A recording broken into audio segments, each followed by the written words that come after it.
तो सूत्रों के हवाले से जो खबर आई है कोविशील्ड को लेकर कि उसे हरी झंडी मिल गई है, उस पर लगातार हम चर्चा कर रहे हैं। एक खास मेहमान हमारे साथ अब जुड़े हैं, डॉक्टर रणदीप गुलेरिया, निदेशक हैं एम्स के। बहुत स्वागत है डॉक्टर गुलेरिया आपका हमारे इस खास कार्यक्रम में। सर, आपकी पहली प्रतिक्रिया क्या है जो ये खबर आ रही है कि कोविशील्ड को अप्रूवल मिल गया है? नमस्कार। सबसे पहले तो मैं आपके सारे दर्शकों को और आपकी सारी टीम को नए साल की शुभकामनाएं देना चाहूंगा। उसके अलावा मैं कहूंगा कि ये नए साल के लिए बहुत अच्छी खबर है। एक बहुत बड़ा कदम है भारत के लिए कि अब हमारे यहाँ एक वैक्सीन जो है वो अप्रूवल के बिल्कुल लास्ट स्टेज पे है और उसको अप्रूवल मिल जाएगा। और अब हम अगले कदम पे बढ़ सकते हैं कि ये वैक्सीन अब हम जो प्रायोरिटी ग्रुप है उसको जल्दी से जल्दी लगाना शुरू करें। हम अभी अच्छी स्थिति पे, हमारे केसेस भी कम है, हमारी मोर्टेलिटी रेट भी कम है। अगर हम वैक्सीन रोल आउट जल्दी से कर पाएंगे तो ये स्थिति और बेहतर होगी और हम बैक टू नॉर्मल लाइफ में जल्दी ही आ पाएंगे। तो ये एक बहुत अच्छी खबर है और मैं ये उम्मीद करता हूं कि इससे कुछ दिनों में ही हम वैक्सीन जो है लगाना शुरू भी कर देंगे। जी, एक एस्टिमेट अगर हम देखें तो पहले दौर में माना ये जा रहा है कि करीब 30 करोड़ लोगों को वैक्सीन लग जाएगी। तो हमारे जो सिस्टम्स हैं, आप तो काफ़ी करीब से देखते रहे हैं, हमारे जो सिस्टम्स हैं क्या इसके लिए प्रिपेयर्ड हैं? ड्राई रन्स वगैरह, तो कल भी एक ड्राई रन होना है, शनिवार को एक ड्राई रन होना है, तो हमारे सिस्टम्स क्या इसके लिए प्रिपेयर्ड हैं? क्योंकि इसका लगाने का तरीका, लोग जाएंगे वहाँ पर और वहाँ पर लगाया जाएगा, फिर आधे घंटे वेट करेंगे, तो ये सारी जो तैयारियां हैं, क्या हमारा सिस्टम एक बड़ी संख्या से ऐसे कोप कर सकता है? बिल्कुल। तो ये एक चुनौती तो है हमारे लिए, लेकिन इसके लिए कई महीनों से काम चल रहा है और हमारे पास दो एडवांटेजेस हैं। एक तो कि हम ऑलरेडी एक यूनिवर्सल इम्यूनाइजेशन प्रोग्राम चलाते हैं पूरे देश में, बच्चों के लिए और प्रेग्नेंट वुमेन के लिए, गर्भवती महिलाओं के लिए, और इसलिए इसी प्लेटफॉर्म को हम आगे बढ़ा के अडल्ट में यूज कर सकते हैं। दूसरा, ये जो वैक्सीन अप्रूव हुई है, ये इसका टेम्परेचर जो मेंटेन करने का है वो 2 से 8 डिग्री सेंटीग्रेड है। मतलब कि आम फ्रिज पे भी ये वैक्सीन रखी जा सकती है। जो पहले वैक्सीन आई थी अब्रॉड, जो चाहे वो हम फाइजर की बात करें, तो उसका टेम्परेचर -70 डिग्रीज था। तो वो हमारे लिए लॉजिस्टिकली मुश्किल, उसको रोल आउट करना एक बहुत मुश्किल काम था। तो इसलिए अगर हम इन दोनों चीजों को देखें तो हमारे लिए एक आसानी रहेगी। लेकिन तब भी हम ये ड्राई रन इसलिए कर रहे हैं कि एक होता है कि आप सब कुछ पेपर पे देखो, दूसरा जब आप उसको ग्राउंड रियलिटी में करते हो तो कहीं ना कहीं कुछ नुक्स निकल सकता है कि कहीं पे प्रॉपर इलेक्ट्रिसिटी सप्लाई है या बैकअप ठीक है या नहीं, क्योंकि वैक्सीन हम नहीं चाहते कि कुछ वेस्ट हो और पूरी तरह से उन लोगों को मिल पाए। दूसरा इशू ये है कि कैसे लोगों को ये बताया जाए कि आपकी अब वैक्सीन लगाने की ड्यू डेट आ गई है, पहली दफा और दूसरी दफा जब हमें सेकेंड शॉट लगाना है। उसके लिए सरकार ने जो एक ऐप बनाया है, कोविन ऐप करके, जिसमें जैसे जैसे लोग जो हैं, हेल्थ केयर वर्कर्स हैं, फ्रंटलाइन वर्कर्स हैं, जैसे उनका डेटा है वो अपलोड किया जाता है, उनका नंबर भी, मोबाइल नंबर भी वहां पे है, और उस बेसिस पे उनको कॉन्टैक्ट किया जाएगा, एसएमएस जाएगा उनको कि आपकी वैक्सीन का डेट ये है, आप इस जगह पे पहुंचे, वहां पे उनको वैक्सीन लगेगी, उनका डोज ऑलरेडी वहां पे रेडी होगा और वैक्सीनेटर्स की ऑलरेडी ट्रेनिंग हो चुकी है कि वैक्सीन कैसे लगाना है, साइड इफेक्ट को कैसे मॉनिटर करना है। आधा पौना घंटा लोगों को वहां वेट करने के लिए कहा जाएगा और वहां पे किट्स भी तैयार किए जाएंगे कि अगर किसी को वैक्सीन के कारण एलर्जिक रिएक्शन हो तो उसको कैसे इंजेक्शन देना है, उसको कैसे देखना है कि उसको कोई सीरियस प्रॉब्लम ना हो। तो ये पूरी जो प्रक्रिया है इसकी रिहर्सल भी चल रही है, कल फिर से रिहर्सल है और स्टेट्स में भी। तो मेरा ये मानना है कि जब ये पूरा हो जाएगा तब तक हम ऐसी स्थिति पे होंगे कि हम वैक्सीन जो है देश के हर एक कोने में लगा पाएंगे। जी, शायद पहली बार देश में इतने बड़े लेवल पर इस तरह की कोई ड्राइव की जा रही है, कोई एक्सरसाइज किया जा रहा है।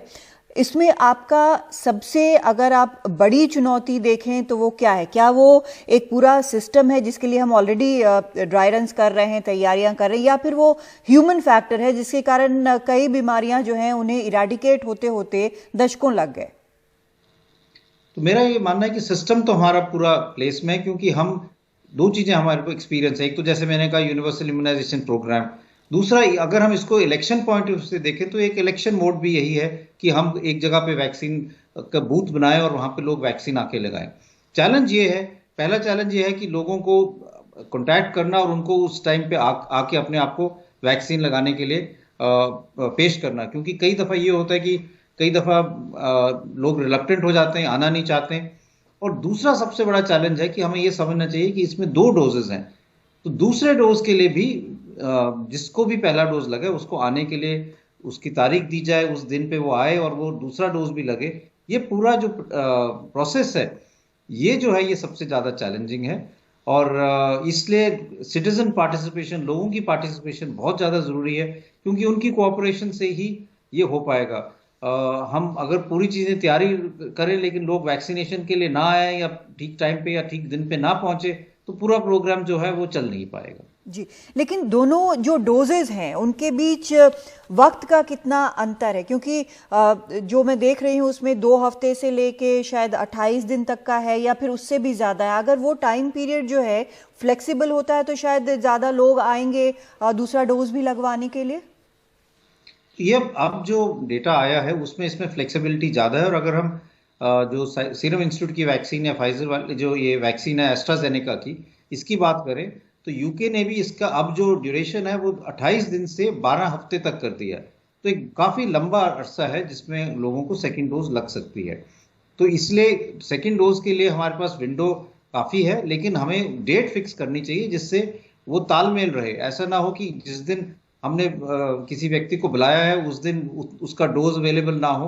तो ये कोऑर्डिनेशन जो है ये बहुत जरूरी है, चाहे वो हम 28 दिन के बाद दें या 30 दिन के बाद दें या 40 दिन के बाद दें, और उसको एक सिस्टम में डालने के लिए जिससे हर एक जगह पे वो इवनली डिस्ट्रीब्यूट हो, डोजेस भी वहां पे पहुंचे और जिनको लगाना है वैक्सीन, जिनको लगनी है वो भी वहां पे ठीक टाइम पे पहुंचे।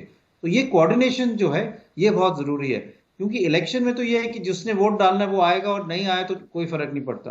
पर यहाँ पे आप वैक्सीन को लेके एक जगह पे पहुंच रहे हैं तो ये जरूरी है कि जिन जिन को आपने बुलाया है वो वहां पे आए और अपना टीका लगाएं, नहीं तो फिर वो वैक्सीन जो है वहीं पे पड़ी रह जाएगी। जी, इस वैक्सीन को लेकर साइड इफेक्ट्स को लेकर मैं बार बार पूछ रही हूँ हमारे एक्सपर्ट से, क्योंकि कई लोग सोच रहे हैं कि साइड इफेक्ट शायद बहुत ज़्यादा हैं। क्योंकि जब सिर्फ हम साइड इफेक्ट की बात करते हैं तो लोगों को लगता है कि शायद नई वैक्सीन है तो बहुत ज़्यादा साइड इफेक्ट्स होंगे। तो ये एक डर निकालना शायद ज़्यादा ज़रूरी है लोगों के मन से। ये बहुत जरूरी है कि हम ये समझें कि वैक्सीन, अगर हम इसी की वैक्सीन की बात करें, इसकी ट्रायल जो है भारत के अलावा ब्राजील में, साउथ अफ्रीका में, यूके में हुई हैं और ये बहुत सेफ वैक्सीन पाई गई है। कुछ साइड इफेक्ट्स जो हैं जो हम माइनर साइड इफेक्ट्स कहते हैं, कि जहां आपको इंजेक्शन लगा वहां पे 1-2 दिन के लिए दर्द हुआ, 1 दिन के लिए बुखार हुआ या शरीर में दर्दें हुई, वो जो है वो बॉडी का इम्यून सिस्टम जो है वो रिएक्ट कर रहा है एंटीबॉडीज बनाने के लिए। तो उससे हमें घबराना नहीं चाहिए, ये vaccine related side effects normal हैं। लेकिन अगर हम सीरियस साइड इफेक्ट्स की बात करें तो सीरियस साइड इफेक्ट्स इस वैक्सीन में जो इतने सारे लोगों को लगे हैं उसमें ऑब्जर्व नहीं किए गए। और भारत में भी इसीलिए देखने के लिए कि ऐसा तो नहीं कि हमारे पॉपुलेशन में कुछ साइड इफेक्ट्स जो है अलग से हो सकते हैं, तो ये ट्रायल जो है भारत में भी हुई है, भारत के लोगों में भी ट्राई की गई है जो सीरम इंस्टीट्यूट ने की थी।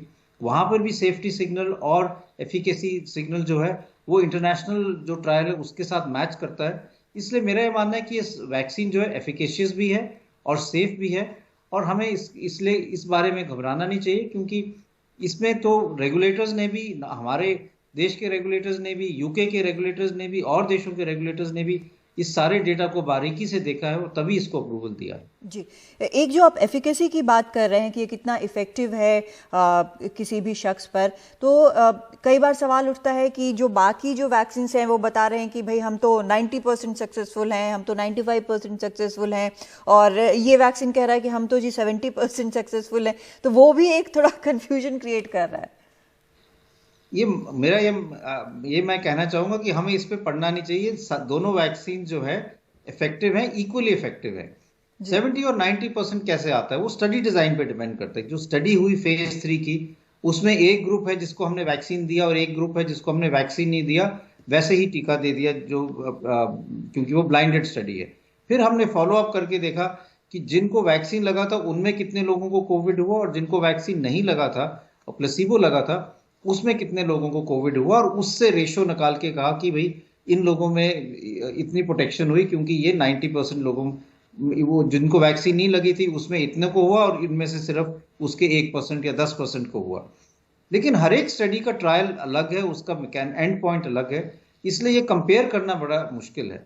अगर किसी भी जो ट्रायल है वो अपना एंड पॉइंट मीट करती है कि हमने इतनी एफिकेसी सेट की थी, हम इससे ज्यादा जा पाए हैं, तो मेरा मानना है कि वो दोनों वैक्सीन जो हैं वो इक्वली इफेक्टिव है। इसलिए हमें ये 70, 80 या 90 के उस पर नहीं पड़ना चाहिए। अगर रेगुलेटर्स ने देखा कि वैक्सीन सेफ और इफेक्टिव है तो हमें उनकी बात मान के वैक्सीन लगा लेनी चाहिए। जी।